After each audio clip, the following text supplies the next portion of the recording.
This class is part of the series on the Minor Prophets, taught in the winter-spring semester of Michigan Bible School in the facilities of Church of Christ West in Plymouth, Michigan, during January to April 2015. Okay, let's start with you, if you would. Would you like to read for us verse number 2 in Amos chapter 2? Verse number 2 in Amos chapter 2. Okay. But I will send a fire upon Moab, and it shall devour the palaces of Kerioth. Yep. Moab shall die with tumult, with shouting and trumpet sound, and I will... Oh, that's verse 3. How far do you want me to go? Yeah, verse 2 is good enough. Okay. You know, we're in the middle or towards the end now of this group of 8 communities, 8 countries that God says for 3 transgressions and for 4, I will not turn away the punishment thereof. And this is in Moab. And on the map I've tried to locate where Moab is, and remember again that these borders changed from time to time, but generally it was down on the east side of the Dead Sea toward the southern end, southern half, southern 2/3 of the Dead Sea on the east side. Kerioth was one of the cities in Moab, and it's up in the northwest section of that country. All right, so Moab is, you know, God's not just talking to Israel. Of course, Amos is preaching primarily to the kingdom of Israel up here, but countries all the way around, and this one here we come to Moab. All right, from chapter 2 and verse 2, let's go to verse number 4. And I've forgotten Kay's wife's name. Sharon, yeah, I got it written down and still didn't remember it. Sharon, if you would please read verse 4.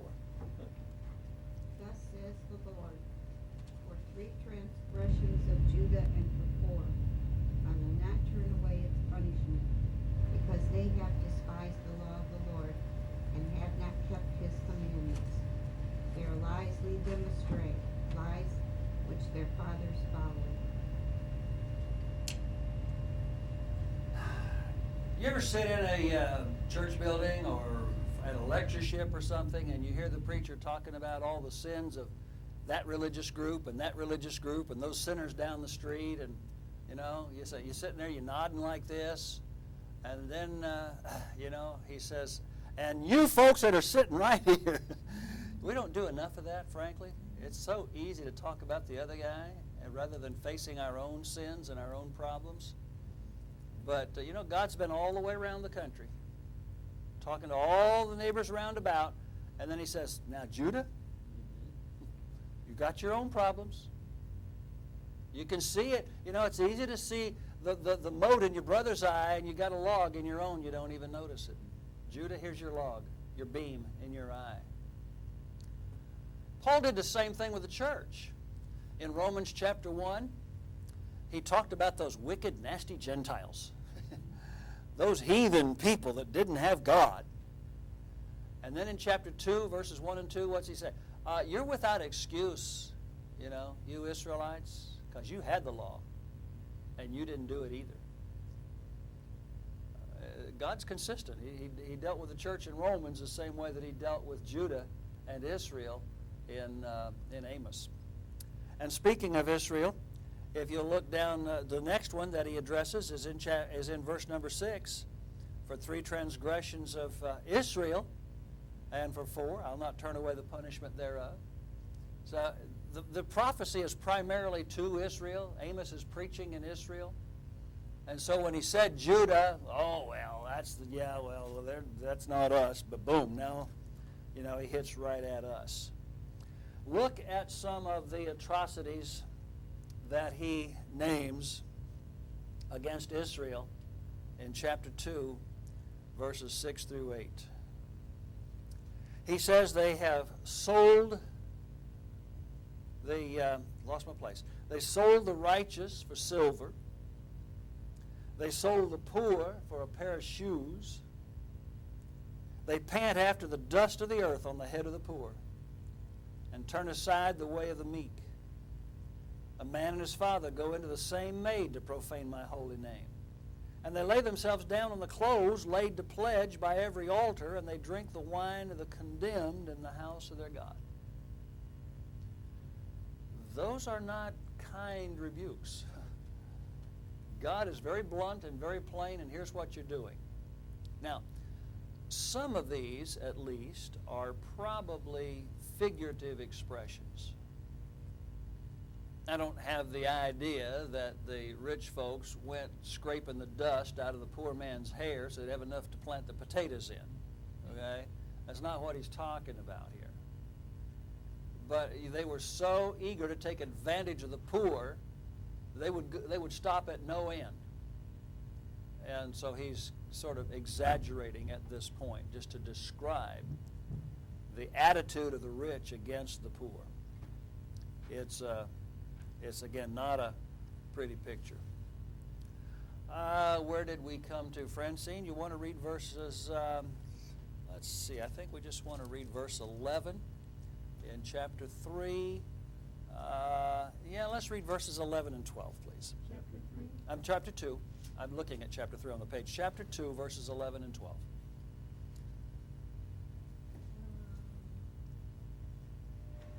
And I raise up of your sons for prophets, and of your young men for Nazarites.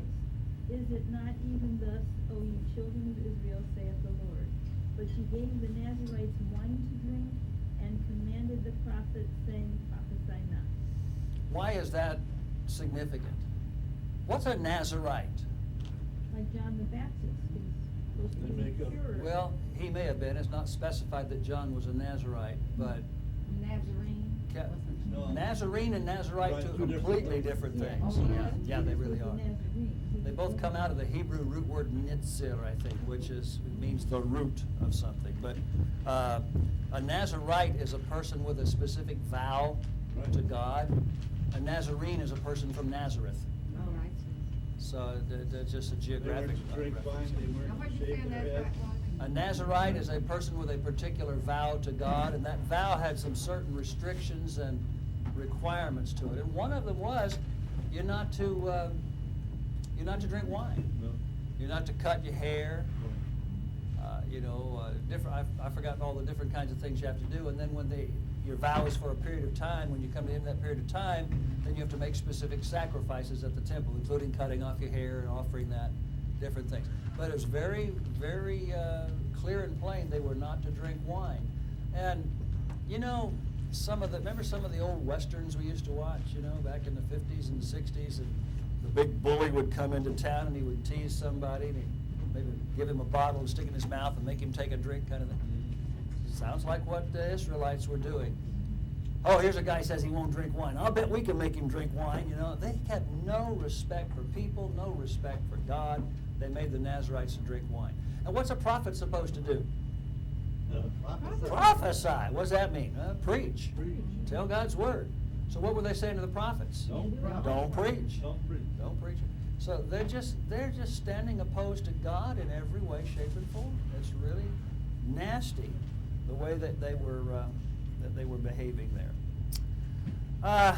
Verse number 14, Luana. Therefore, flight shall perish from the swift. The strong shall not strengthen his power, nor shall the mighty deliver himself. All right. I wrote it in my paper notes, verse 14, and put on the slide verse 16. That's okay. Verse 16 refers back to verse 14, so we needed to read verse 14. This is what's going to happen in verse 14 and verse 15. Neither shall he stand that handeth the bow. Verse 16, and he that is courageous among the mighty shall flee away naked in that day, saith the Lord. If we just glance down at a page, or if we take a verse at random and we see a phrase like that day, what's the first thing many people are going to think of? The last day? Yeah, the final judgment day. It doesn't always mean that. Keep the word in its context. Keep the context together. The phrase that day in verse 16 is the day that's described in verses 14 and 15. So don't be distracted by things that you see here. Again, we're not doing a verse-by-verse textual study of any of these books, but just hitting some high points to get the gist of the book and some other significant passages that might refer more directly to the church and the New Testament.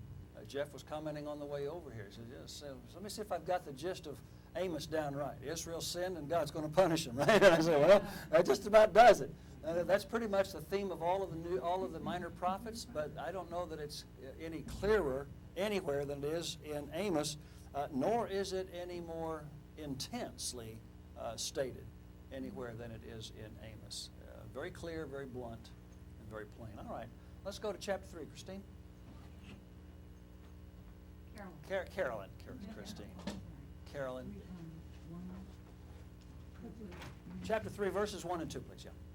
Hear this word that the Lord has spoken against you, O children of Israel, against the whole family which I brought you up from the land of Egypt, saying, you only have I known all of the families of the earth. Therefore I will punish you for all your iniquities. Look, I brought you out of Egypt. I sustained you through the wilderness. God is saying to the people, you owe me your life, and you've wasted your life. You've not given it back to me. You've not lived your life dedicated to me. Doesn't that sound like Christians? Mm-hmm. Don't we owe God everything? We were sinners before God, deserving of an eternity of punishment in hell. And God, by His mercy, forgave us when we had faith in Jesus Christ enough to do what He said. Do you know, asking someone to baptize you into Christ is making a commitment to God. I want your blessings, and I'll devote my life to you in order to receive them. Isn't that what Ananias said to Saul of Tarsus, Acts chapter 22, verse 16? And now why tarriest thou? Arise and be baptized and wash away thy sins, calling on the name of the Lord. What does it mean to call on the name of the Lord? By His authority. Some people just look at that thing and they say, well, that just means call out to God and He'll save you. It doesn't say that. Get up and be baptized, calling on the name of the Lord. If it means talk, then you have to be talking while you're being baptized, because it says arise and be baptized, right? Calling on the name of the Lord doesn't mean to say anything.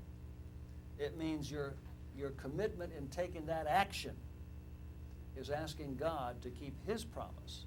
See, what we have in Christ is a covenant with God. We have the old covenant, we've got the new covenant, right? A covenant is an agreement between two. You do this, I'll do this, you know? You give me a day's labor, I'll give you a day's wage. We might say to somebody that we'd hire to do a job for us. You know, you fix this thing, I'll pay you a right amount for it. You give me that product, and I'll pay you a proper price for it. God gave us salvation from sin, salvation, freedom from the fear of hell, and the hope of eternal life in heaven. And for that, we owe Him everything. How are we using our lives? Are we giving them to Him, or are we wasting them? Well, Israel was wasting their life, and God pointed it out to them. He didn't mince any words at all. Jill, would you read verse 3 for us, please?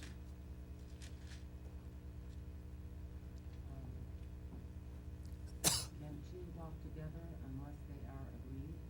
You probably have heard that phrase mentioned numerous times in your life in Christ. A few years ago, there was a church in another state, a school in another state that held a lectureship on that. That verse was the theme of the lectureship. Agreeing with God, whatever God said. And we look through anything. You can make a lectureship there last, 10 years long probably, go through every command in the Scriptures. Do we agree with God? God said this. Can two walk together except they be agreed? Can you really be walking with God if you don't agree with what God said? A man that I have communicated with favorably many, many times in the past added late this afternoon to that discussion some other passages of Scripture. And he put them forth as, you got to be wrong in your argument, because look at this and look at that. And I said, are you telling me that those two verses of Scripture you named negate the verses of Scripture that I was quoting a while ago? I didn't wait for an answer. I had to get up and leave and come over here. I'm interested in seeing what he has to say. But sometimes we just don't think. We want so badly what we want to do to have it our way that we'll just completely close our minds to even noticing, much less understanding and applying a passage of Scripture that tells us that we're wrong. That's human nature. I'm not condemning anybody in saying that. But I am saying that knowing that, we need to guard against it. We need to be very well aware of what the book actually says and how we are responding to it.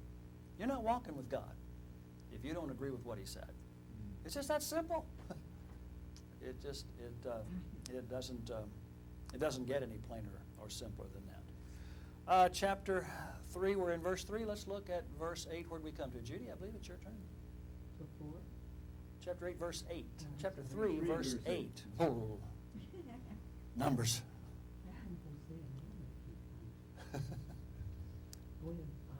Chapter 3 of Amos.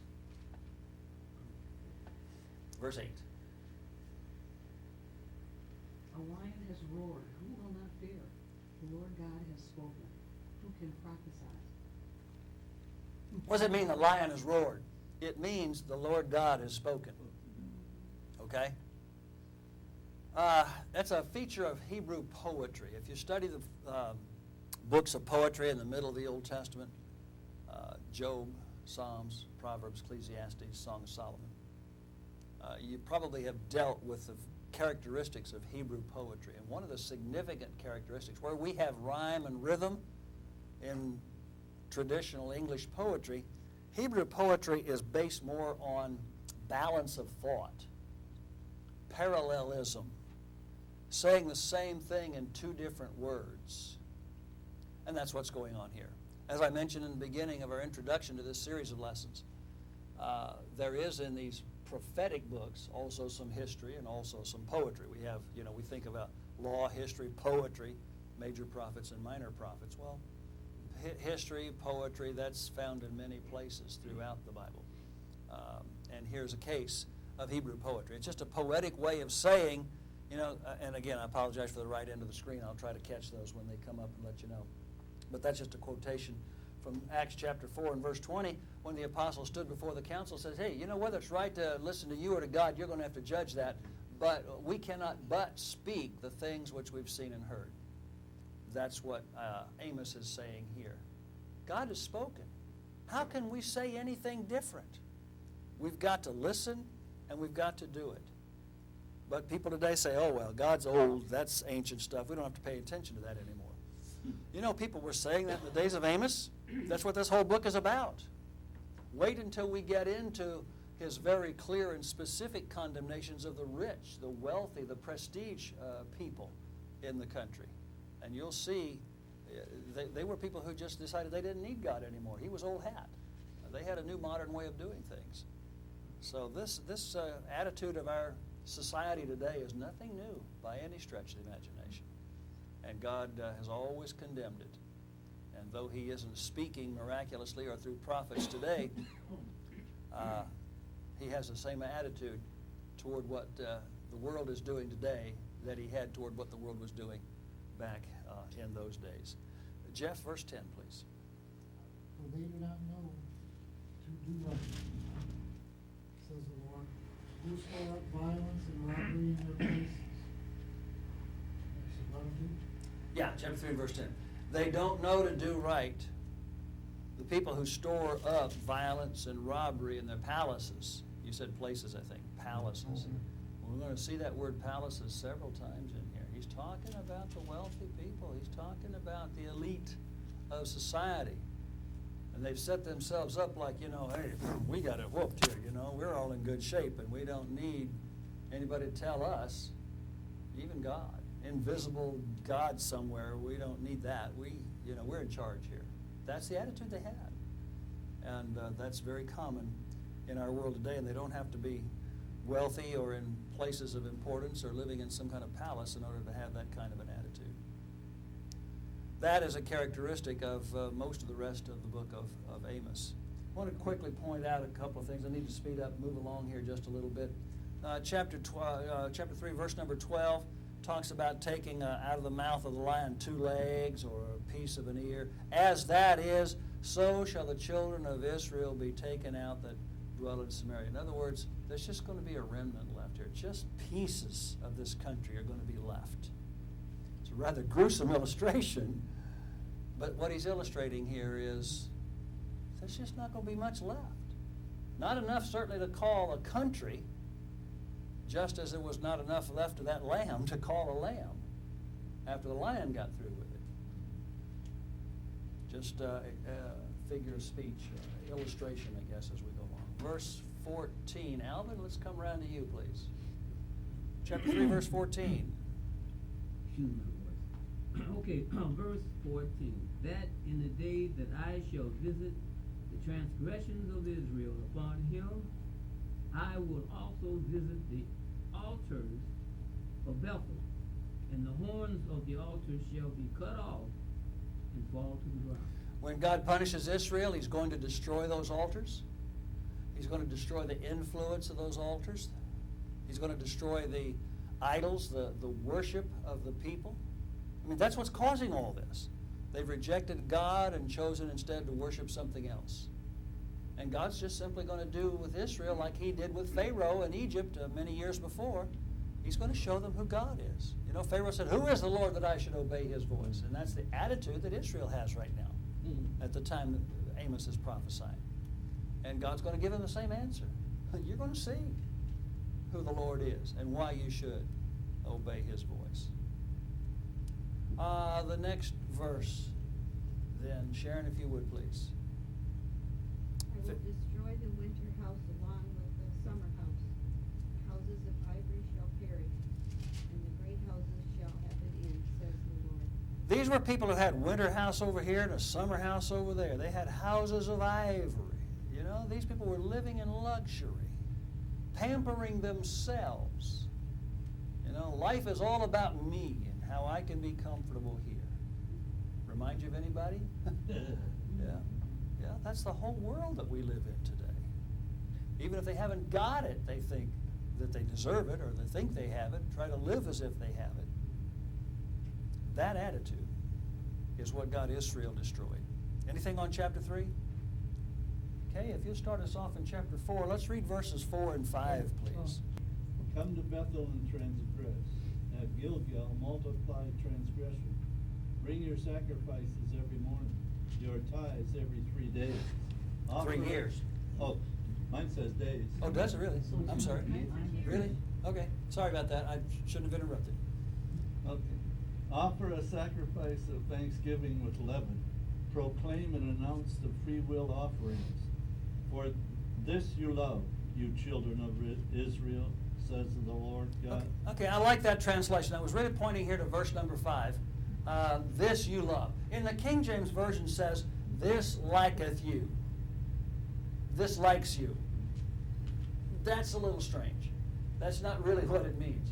It means this is what you like. Yeah. Go ahead and do it. That's what you like. That's what you love. Go ahead and do it. That's the gist or the sense of what's being said here. God is giving them up to go their own way, even into sin. Think of Romans chapter 1. Because they didn't like to retain God in their knowledge, God gave them up. God gave them up. God gave them over. 3 times in Romans chapter 1, Paul says, God gave them up. You know, God put you in the world, and he said, you have the freedom to choose. You know, eat this tree, eat that tree. Just don't eat that one tree. Anything else, you can decide what you want to do. That's good. God put you down in the middle of the world, and he said, you can go all the way over here, all the way over there. But let me tell you, if you go here, there's what you find. If you go here, there's what's at the end of that road. Now, I want you to go this way, but you're free to go wherever you want to. Just know when you start out, that's what's at the end of your road. And these people were choosing the wrong road. But these verses are describing the lust of the people. And God is just letting them follow their own lusts. But he's telling them, if you do that, you're going to be carried off into captivity. Your country is going to be destroyed. And they just kept on doing it, and so that's what they got. Chuck, verse number 6, please.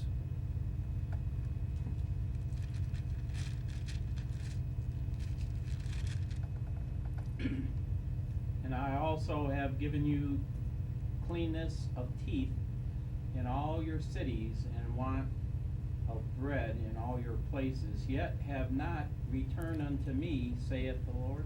Down through verse 11, that might need some explanation. If you read the whole thing down through verse 11, there's a consistency there that'll bring it all to light. I've given you cleanness of teeth. That sounds like a good deal, doesn't it? Did Mama say brush your teeth after every meal? Yeah, right. You know, you need to have clean teeth, especially if you're going to be standing face to face with somebody. They weren't talking about Crest or Colgate there, No, right? it wasn't. Yeah. What the clean teeth they had is because they didn't get any food stuck between the teeth in the first place.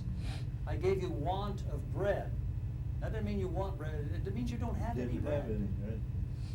I gave you a famine. You know, sometimes when people get really down on their luck, turn to God. One of the expressions that I have on in my file on prayer, I think I used it in my book a few years ago. At their wits' end, all men pray. You know, when we can't do anything else, we turn to God. These people weren't even doing that. And that's what he says all the way through here. Chuck, go ahead. You know, another analogy I use for that is we have a tendency to use God as we use our spare tire in our car. Yep, We only use him when we need him. yep. And you know, he's going to get tired of that, and he's going to be like this, with his fingers in his ears, and he ain't going to listen to you no more, and you be crying out and crying out. How come you're not answering my prayers? Well, you're not doing what I'm telling you to do. We're going to see that when we get over to the book Amen. of Micah. So that very argument is being made in the book of Micah. Yep. But the theme is here in this passage specifically. Look, I gave you a famine, you didn't turn to me. Verse 7, I gave you a drought, you didn't turn to me. I gave you destruction of crops, you didn't turn to me. I gave you plagues and swords, enemies came and fought against you, didn't ask me for help. I even gave you the death of your family members and your loved ones closest to you, and still you didn't turn to me. Now, many people, you know, when they see all this disaster and famine around them, they say, well, what kind of a God is that to give us all this stuff? But people who knew God once, and that's what Israel was, know that he's there. Know that he's there in time of need, would logically turn to them if they had any love for God left in their hearts. They didn't think. They didn't care. They just completely deserted God. And verse 12, what's verse 12 say? Where did we come to? Jill, would you please?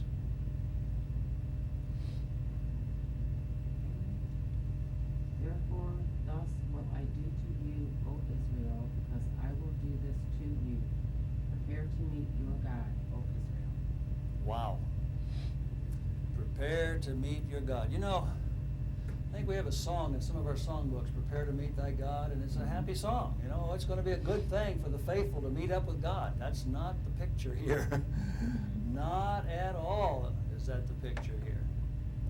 When they meet up with God, it's not going to be a happy occasion. It's going to be the destruction of their nation. Some of them will die. Some of them will be carried off into foreign lands. And that's the work of God. That's the hand of God coming against them for their sin. I'll get it right this time, Carol. Verse number 13, please. For behold, he who forms mountains and creates the wind, who declares the man what his thought is, makes the morning darkness, who treads the high places of the earth, the Lord God of hosts is his name. Yeah.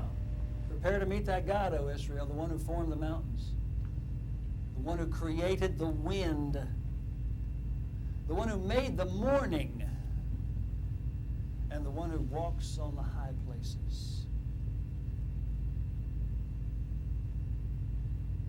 Who is the Lord that I should obey his voice? Are you kidding me?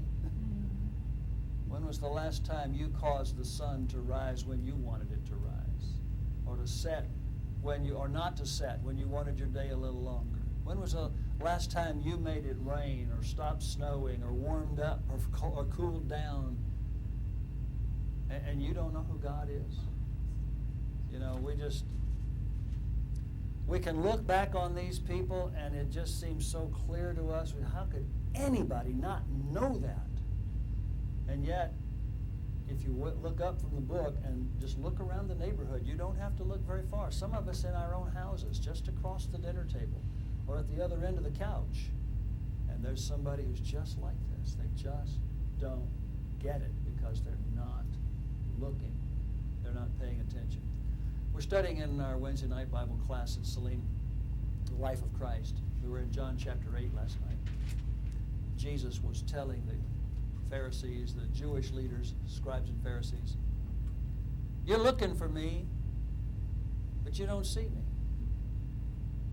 Where I'm going, you can't come. Why weren't they seeing him? They were looking for a Messiah who was going to be a great military leader, a great national leader, run these rascal Romans out of here. What could come out of Nazareth? Like in And the so, heyday. yeah, so they get this carpenter kid from Nazareth, doesn't even have a place to lay down at night, walking all over the place, preaching like some street urchin. That's not what they were looking for. And so they didn't hear a word he said. And they didn't even see his miracles when they happened right in front of their eyes. We get our minds locked into something that we think is the way it ought to be, and we miss everything. Instead of his way. If we don't learn from lessons like this, this is why God gave us the Old Testament. It happened to them, for example, but it was written down for our learning, for our admonition. We better be learning lessons, because he who doesn't learn from history is what? Bound to repeat it. Duana, we are in chapter 5, verse number 6, please. Seek the Lord and live, lest he break out like fire in the house of Joseph and devour it. With no one to quench it in Bethel. God has called and called and called these people to repent, and has warned them over and over again what happens if they don't. And this almost sounds like a final plea of desperation. Seek the Lord. You can live. You don't have to be punished. You don't have to die. You don't have to be run off your country. There's going to be like fire breaking out in your house. Everything's going to be destroyed. And there won't be anybody that can undo that. When God sets out to take an action, nobody's going to undo it. Where do we come to? Francine, verse 8? Okay. Seek him that maketh the 7 stars in Orion, and turneth the shadow of death into the morning, and maketh the day dark with night, that calleth for the waters of the sea, and poureth them out upon the face of the earth. The Lord is his name. God makes reference to Orion here. We can see Orion in our sky nearly all year long at these latitudes. That's not the only time God made reference to a constellation. Back in Job 38, verse 31, when God was speaking to Job, Job, what's all this noise that you're making out of your mouth? It makes no sense at all. He says, Job, can you bind the sweet influences of Pleiades or loose the bands of Orion? He makes reference again to, can you rearrange the stars up there, Job? Make different pictures in the sky? No, Job, you don't have quite as much power as you thought you did. You like to think that you do. Jeff, go ahead, please. 11 and 12. Therefore, because you tread down to the poor and take cunning taxes from him, for you have built houses of hewn stone, that you shall not dwell in them. You have planted pleasant vineyards, that you shall not drink wine from them. For I know your manifold transgressions and your mighty sins, afflicting the just and taking bribes, and hurting the poor from justice and iniquity. Here is a place to which Israel has come. You're going to plant your crops this year, but somebody else is going to harvest them. You're going to build houses, but somebody else is going to live in them. They thought everything's going along just fine, this crazy preacher over here is annoying, but hey, this is our country. And so I'm going to build my house. I'm going to add on, build bigger barns. One day, in the very near future, it's going to come suddenly to an end. They probably didn't believe it. Noah preached for 120 years and he still only had 8 people in that ark. Yeah. But, look back on history. Every word of it was true. It happened just like God said it was going to happen. What does that tell us? When we read in the New Testament that one day Jesus is going to come in the clouds, people are going to be able to stand on earth and look up in the clouds, and there's a man just hovering up there in the clouds. What's the trumpets? And hearing the trumpets and the shouting, and then people are just going to start Going up. levitating right up off the ground. Yeah. Why would that not be true? When was there ever a prophecy in the Old Testament prophets that was not fulfilled? Fulfilled. This is the only one. Every time God speaks, He speaks the truth. My word is true. How can we not believe that and be ready for it and live accordingly? But we don't. At least as a society, we don't. And unfortunately, a large percentage of the church doesn't. And that's just wrong. It's just sad. People that are the nicest, sweetest people sitting in the pew right beside you give you a hug every time you walk in the building and every time you walk out of the building. They're going to wind up in hell because that's the only thing they're doing for the Lord, and the rest of the week they're living for themselves. And that not very nicely. And it's sad, but it's been happening since there have been people on this earth. And that's the lesson that we're not learning from the Old Testament prophets. Judy, verses 14 and 15, please. Seek good and not evil, that you may live. So the Lord God of hosts will be with you, as you have spoken. Hate evil, love good. Establish justice in the age. It may be that the Lord God of hosts will be gracious to the remnant of Joseph. How many times has he said this? Right here in the same chapter. Verse 6, seek the Lord and ye shall live, lest he break out like fire in the house. Verse 14, seek good and not evil, that ye may live. Yeah, Chuck? It just dawned on me. If you hate your brother, you're a murderer. Hate. How dare you hate? And we think of hate as hate. This says, first time I realized this, hate's good. God's saying hate is good because God hates evil, and we're Christ-like, so we're supposed to hate evil. Dislike. I never thought of it like that. Hate the evil, but here again, it's not our place to judge men's souls. No, It's not our place to read men's hearts and minds. Absolutely. It's not our place to speak evil of people. We can identify wrong words and wrong actions, but to judge the character of a person, that's God's prerogative. Only by their fruits. Yeah. Yeah, I was just thinking the same thing, but that's said in a different context. He's not talking there about judging people as in the sense of No, but condemning their souls to hell. you'll know them by their fruits. What he's saying there is, who do you listen to? Okay, is that what that is? Don't listen to the guy whose words are leading in the wrong direction.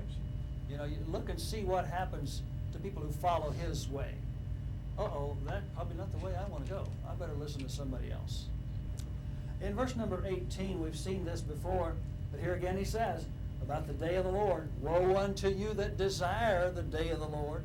You think it's going to be God's going to come and visit us. Excuse me, but not quite the way you think, It wasn't going to be a day of vindication for the way that you're living. You can almost, in the context of Amos, you can almost see the rich people saying, you see, you poor people, you've been wrong all along. God's going to come and he's going to show you that we've been right. That's not why God's coming. He's got a completely different agenda in mind here. When he says, woe, you better. Yeah, that's right. Whoa. You think so-and-so, but it's just not going to be that way. Yeah. No, then it goes on to tell it what it's going to be like. It's not good. Yep, that's right. Notice several times here, verse 18, the day of the Lord twice. Down in verse 20, the day of the Lord again. It's going to be darkness and not light. Very dark. There's no brightness in it. It's a sad day coming, a sad day coming. A sad day coming by.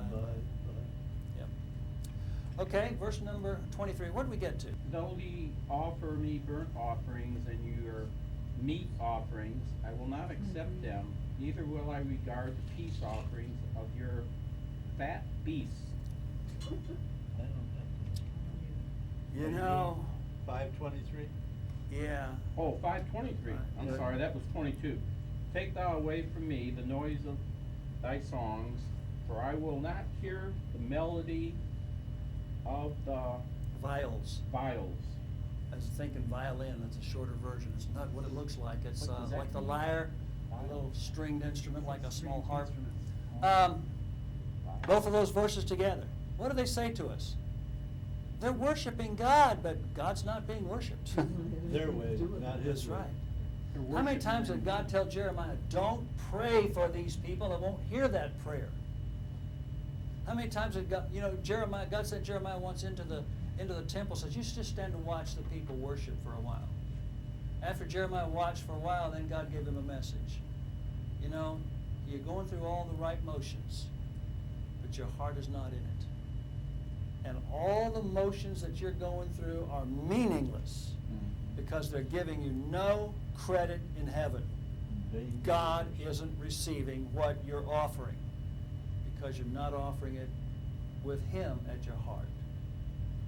Sometimes we come into the worship service on Sunday morning and we just do what we just been doing all along. It's just sort of go through the motions.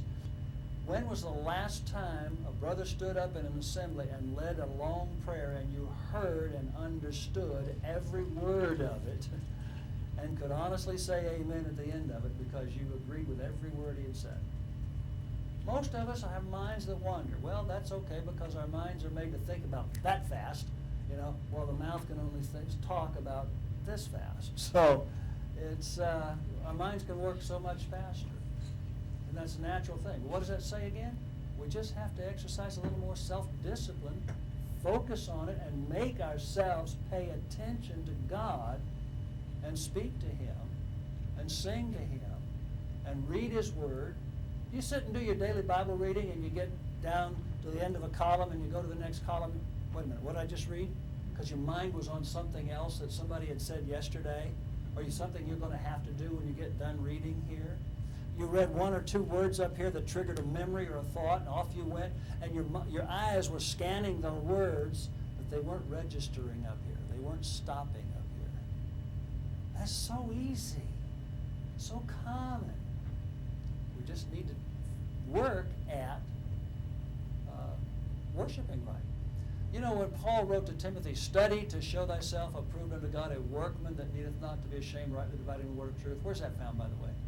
2 Timothy 2:15. Perfect.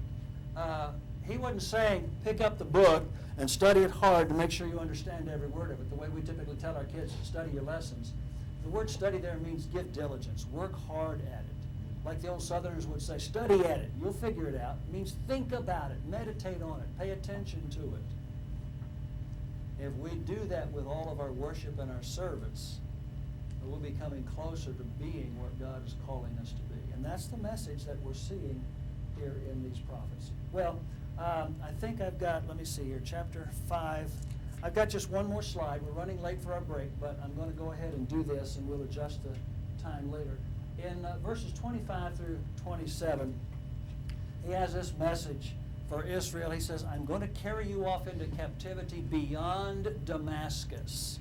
I just want to illustrate how far beyond Damascus they're going. Israel, is in that little strip of land right down there in the southeast corner of the Mediterranean Sea. That's Israel. Damascus is just to the northeast of Israel, out northeast of Tyre and just about straight east of Sidon. And then Nineveh, the capital of Assyria, the Tigris River, past the Euphrates, through Mesopotamia, and over to the other side of the Tigris River. That's the capital. They're not all going to the capital. They're going to be scattered throughout the Assyrian Empire. But when he says they're going beyond Damascus, they went beyond Damascus and a long ways beyond Damascus. Okay? Let's go. Thank you for studying with this Confirming the Churches program, produced by Skyway Publishing. Confirming the Churches exists to encourage and assist churches to adhere to the original teachings of the apostles of Jesus Christ regarding the organization, doctrine, worship, and work of all churches everywhere. Study guides, books, tracts, and essays in print and online, as well as audio and video productions on disc and online, are employed to this end. All are free of charge in the English language and in several other languages to mission churches around the world. To request the lessons of your choice or an in-person seminar with our evangelists and teachers, please see our listing and information at www.skywaypub.org or call toll-free in the U.S. and Canada to 844-650-3223. May God bless you today.